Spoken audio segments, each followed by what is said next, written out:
Halo, selamat malam dan selamat datang di TNM episode malam minggu.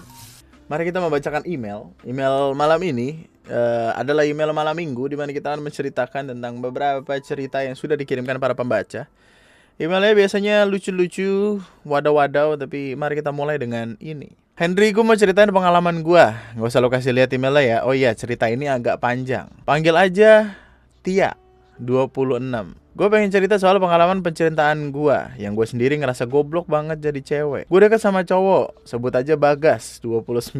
Gue kenal sama si Bagas ini dari sosmed. Dia sering konvo sama gue, JB-JB-an. JB itu join bareng ke tweetnya orang, dan lanjut ke DM hingga akhirnya kita tukeran nomor WhatsApp. Di awal kenal, dia itu pria yang baik, manis, sopan, juga perhatian sama gua. Kenapa gua dulu bisa move dari DM ke WA? Alasannya karena dia pengen curhat. Dia cerita kalau dia itu pernah deket sama teman sekantornya, dan hubungan mereka renggang karena si cewek ini minta kepastian ke Bagas soal hubungan mereka. Yang awalnya aku pikir kalau Bagas emang cuma sekedar deket tanpa ada keinginan untuk menjalin hubungan sama si cewek ini. Oh ya, BTW, gue sama Bagas ini beda provinsi. Dari yang awalnya curhat, kemudian timbul rasa nyaman dan deketlah kita. Ya, lagi-lagi cuma sekedar deket tanpa ikatan. Tapi dia sempat bilang suka sama gue dan gue juga baper akan hal itu. Gimana nggak baper coba?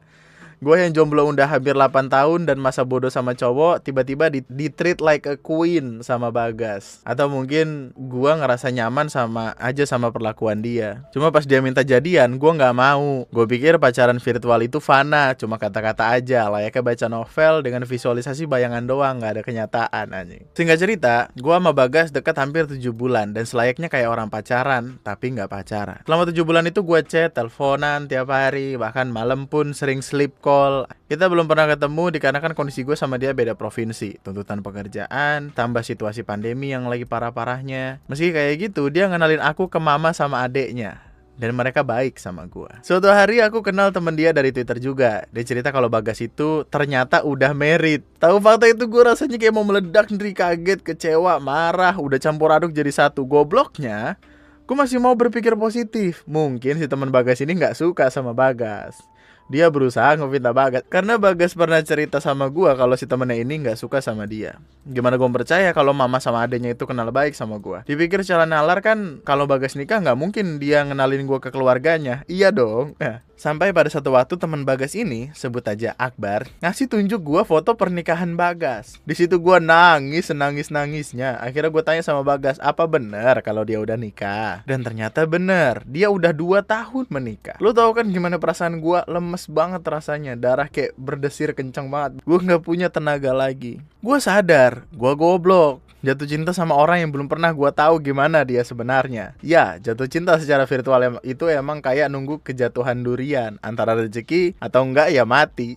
Dan gue kejatuhan bener-bener ngejeplak pas di kepala gue. Gobloknya lagi, gue masih kemakan kata-kata manis Bagas. Dia cerita ke gue yang sebenarnya terjadi, at least dari sudut pandang Bagas, dan gue gak tahu apa yang sebenarnya terjadi. Bagas cerita sama gue, dia menikah sama istrinya 2 tahun lalu. Awalnya pernikahan dia baik-baik aja, sampai istrinya mau nerusin kuliah di luar kota dan harus ngekos di sana.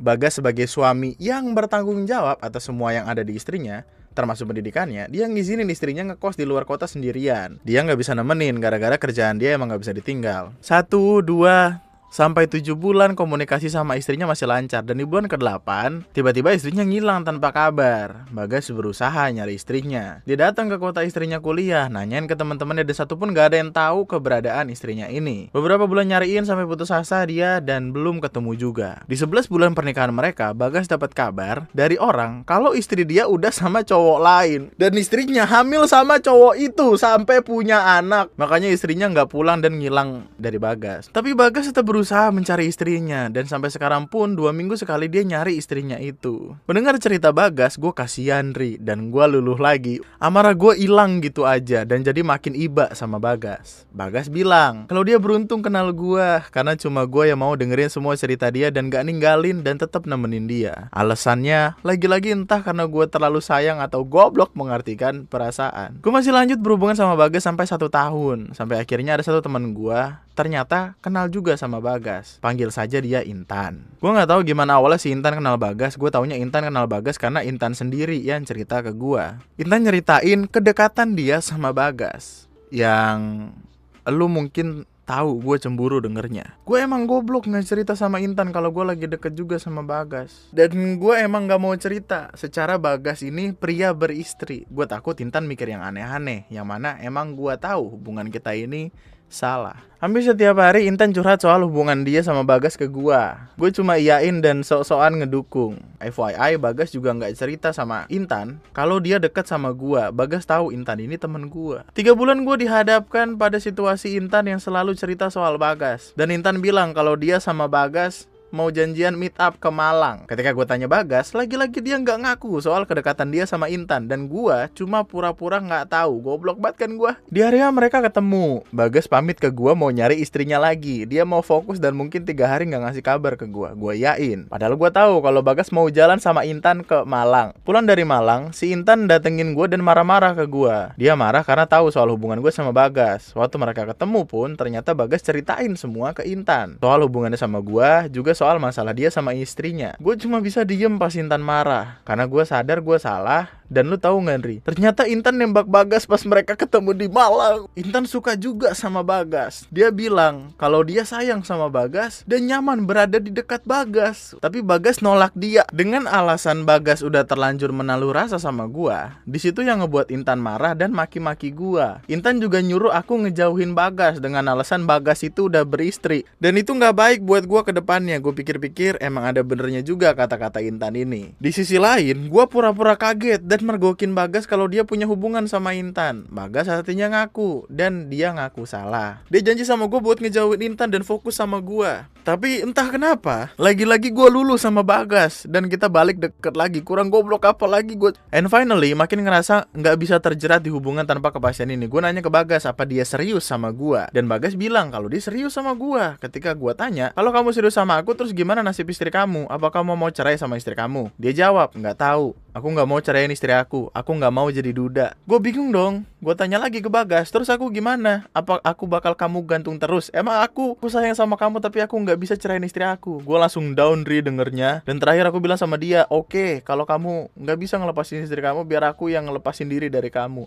Bukan cuma kata sayang dari kamu. Dia jawab lagi, ya udah kasih aku waktu 2 tahun. Kalau dalam 2 tahun aku nggak bisa nemuin istri aku akan ceraikan dan nikahin kamu. Gue disuruh nunggu 2 tahun, Ri. Dan ini akhir dari semuanya. Ya gue nyerah, gue mundur dari dia dan gue memilih ninggalin dia. Bagus. Terlalu rumit bukan cerita gue. Setelah itu pun banyak banget drama yang masih gue rasain. Tapi kali ini gue memilih buat beneran mau lepas dari Bagas. Gue blok semua sosial medianya dia. Bukan soal kekanak-kanakan gue ngeblok sosmednya dia. Tapi ini cara gue sembuh dari sakit yang lama gue buat sendiri. Dan ya, gue beneran bisa sadar dan sembuh dari kegoblokan dan sakitnya gue. Gue udah bisa lepas dan move on dari dia. Thanks Henry udah mau bacain cerita gue. Semoga sudah lu gak ngalamin kegoblokan yang kayak gue lakuin. Lancar terus buat hubungan juga karir lu ke depannya. Amin. Terima kasih banyak. Oh iya, gue udah nemuin cowok yang mau sama gue. Doain tahun depan gue mau nikah sama dia. Tenang, dia bukan pelampiasan kok, bukan juga pelarian. Tapi dia yang berhasil ngebantu gue sembuh dari sakit masa lalu. Sorry ya kalau ceritanya betul-betul gak jelas. Dan sekali lagi makasih Nri. Semoga terhibur dan lu gak pusing, gak emosi baca cerita di See you di cerita malam Jumat ya. Gue mau ceritain horor juga soalnya. Love you Andriara. Respect, thank you so much. Terima kasih banyak atas emailnya. Oke lanjut. Halo Bang Andri, gue Arsy. Bang, ini gua yang waktu tuh bilang kalau nama lo gue cantumin di halaman persembahan skripsi gua. Tahu nggak sih waktu sidang dosen gue sampai nanya siapa nih Andri TNM? Ya gue jelasin kalau itu streamer, youtuber, podcaster. Dosen gue sampai bilang, lo kenapa nama saya sebagai ketua sidang malah tidak ada di halaman persembahan? Pokoknya gitu deh, tapi gak jadi masalah kok, alhamdulillah. Buktinya sekarang gue sudah. Pengalaman yang gue mau ceritain sesuai judul yang gue tulis. Gue mau ceritain pengalaman pertama gue kecelakaan waktu kelas 9 SMP. Gue adalah anak bungsu. Saat itu orang tua gue lagi naik haji bang. Kakak-kakak gue semuanya merantau di luar kota. Gue tetap tinggal di rumah selama sekitar 2,5 bulanan bareng Mbah Uti atau nenek. Mbah Uti karakternya agak protektif. Well, emang amanah dari ibu sama bapak juga sih, karena gue anak perempuan satu-satunya. Jadi kalau gue mau main atau pergi kemana, gue bener-bener harus punya alasan yang kuat. Sampailah pada suatu hari dimana ada temen gue yang ada masalah sama pacarnya, terus minta gue buat ketemu di sekolah. Gue sebagai teman yang baik, sebenarnya karena pengen keluyuran aja sih, gue memutuskan buat ketemu dia. Cuma masalahnya jarak dari rumah ke sekolah itu sekitar 45 menit sampai 1 jam bang, pakai motor. Karena gue tahu nggak bakal diizinin sama Mbah Uti, apalagi kalau pakai motor. Akhirnya gue bikin alasan tuh. Gue bilang, Mbah, Arsy nuju latihan pramuka, nepi ka sore ka sekolahan. Abdi ngangge motornya, ambil telami. Akhirnya gue dapet izin tuh. Lalu emang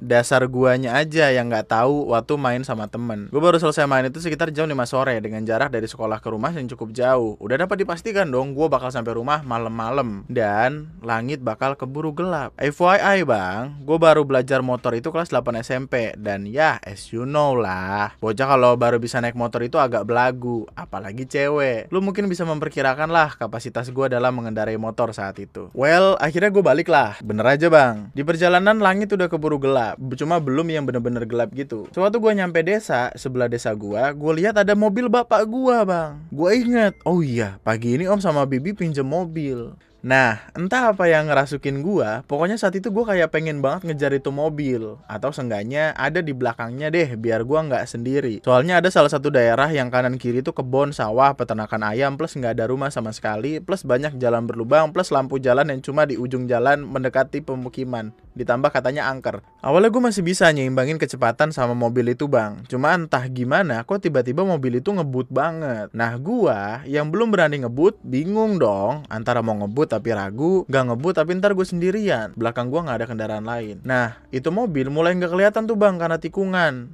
itulah start dari jalan atau daerah yang gue maksud tadi. Gue panik dong, gak mau gue sendirian di jalan itu, akhirnya gue ngebut. Nah di jembatan gue lihat kayak ada lubang yang cukup dalam dan begonya bukannya menghindar, gue malah ngerem mendadak. Alhasil motor gue oleng ke kanan, gue jatuh dan keseret bareng motor gue sekitar 5 meter dari lubang dengan posisi motor yang nindih badan gue. Lo tahu kan kalau ngerem mendadak ketika ngebut kayak gimana? Kejadian itu terjadi di jam-jam selesai sholat maghrib bang. Gue berada di daerah yang gak ada rumah, gak ada pemukiman sama sekali, dan gak ada satupun kendaraan yang lewat. Waktu itu gue masih bengong, dalam kondisi yang sama. Sampai beberapa detik kemudian gue sadar bahwa gue lagi kecelakaan, delay. Sebenarnya gue masih bisa berdiri dan ngangkat motor bang. Kayak gue ngerasa sakit atau lemes. Mungkin karena mati rasa dan gue yang masih kaget kali ya. Nah setelah gue sadar, bukannya bangkit, lo tau gak apa yang gue lakuin? Gue cuma ngegeser motor yang nindih badan gue, terus nengok kanan kiri depan belakang, dan gue berbaring lagi buat pura-pura pingsan. Cuma sekitar 5 menit gue dalam itu gak ada yang terjadi bang. Gak ada satupun kendaraan yang lewat atau orang yang nolong gua. Ya gimana, guanya juga bego. Udah tahu itu jalan emang cuma kebun, peternakan sama sawah-sawah doang. Akhirnya gua nyerah berpura-pura. Gua lalu bangkit sambil berusaha ngangkat motor gua. Nah, saat itulah ada seruan bapak-bapak. Astagfirullahaladzim, kunaon neng? Gitu. Kenapa neng? Kenapa mbak? Bertepatan dengan itu pula ada mas-mas motor beat di belakang yang ikut berhenti dan ngebantu gua minggirin motor. Pikir gua, kenapa nggak dari tadi sial? Terus gua dibawalah sama bapaknya ke gubuk gitu. Jadi si bapaknya katanya habis cari masjid, terus emang lagi ada sesuatu yang harus dilakuin, makanya kebetulan dia ada di situ. Tahu nggak bang gue diapain? Kan pergelangan tangan, siku, pinggang sama lutut gue luka tuh. Masa si bapaknya ngelapin pakai kain basah yang dikasih bensin? Ya, gue nggak tahu itu bensin atau apa, tapi baunya kayak bensin atau minyak tanah gitu. Gue bingung lah. Seumur umur gue kalau luka ya dibersihin pakai air. Oh, atau mungkin itu karena posisi penerangan cuma pakai lampu yang kuning, jadi si bapaknya salah ambil botol kali ya. Ya udahlah bodo amat. Yang gue pikir saat itu adalah motor gue bang. Si mas-mas itu rupanya bantu gua ngebawa motor ke bengkel terdekat. Sayangnya bang, ban motor gua sobek dan stangnya bengkok. Jadi gak bisa diperbaiki saat itu juga. Akhirnya ditinggal lah itu motor di bengkel dan gua pulang diantar si mas-mas itu. Sampai rumah, Mbak Uti udah duduk di teras nungguin. Sumpah bang, gua saat itu ngerasa gak enak banget sama Mbak Uti. Nah melihat gua diantar sama cowok, Mbak Uti langsung nyamperin ke gerbang. Belum Mbak Uti ngomong, si mas-masnya langsung bilang, si Eneng labu mbah, motornya rusak jadinya diantar ku Abdi. Si mbak jatuh mbah, motornya rusak jadi diantar aku. Mbak yang sadar tangan gue luka langsung panik dan entah pergi kemana. Ternyata mbak gue balik-balik ngebawa pasukan, om, tante, saudara, sepupu termasuk bidan yang bakal ngobatin luka gue. Rumah gue rame saat itu bang, dan kita sepakat buat ngebilang ke orang tua atau mas-mas gue yang ngerantau bahwa gue kecelakaan.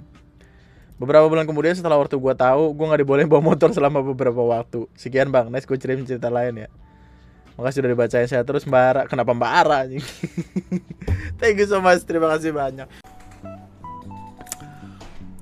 Terima kasih banyak atas waktu luangnya kawan-kawanku sekalian. Terima kasih banyak sudah hadir pada malam hari ini. Sepertinya malam hari ini kita cukupkan sampai di sini. Semoga cerita pada malam hari ini bisa membuat kita semua happy lagi menjalani kehidupan.